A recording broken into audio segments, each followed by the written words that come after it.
Parmi ceux qui liront ces pages, si un jour elles sont éditées, certains auront peut-être, au récit de ce que je dois supporter dans ces cachots colombiens, un peu de pitié pour moi. Ce sont les bons.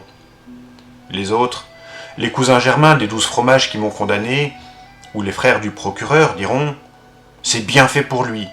Il n'avait qu'à rester au bagne, ça ne lui serait pas arrivé. » Eh bien, voulez-vous que je vous dise une chose, aussi bien à vous les bons qu'à vous les fromages ? Je ne suis pas désespéré, mais pas du tout. Et je vous dirai mieux encore.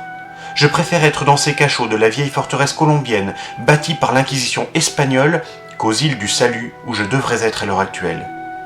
Ici, il me reste encore beaucoup à tenter pour la cavale, et je suis, même dans ce trou pourri, je suis quand même à 2500 km du bagne.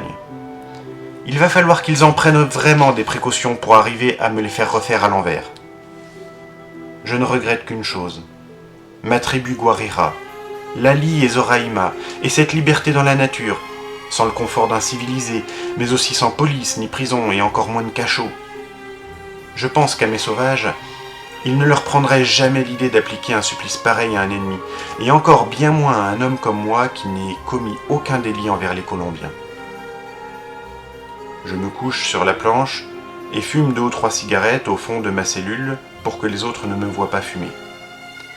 En rendant la planchette au noir, je lui ai jeté une cigarette allumée et lui, par pudeur vis-à-vis des autres, a fait comme moi.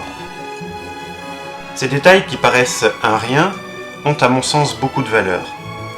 Cela prouve que nous, les parias de la société, avons pour le moins un restant de savoir-vivre et de délicate pudeur.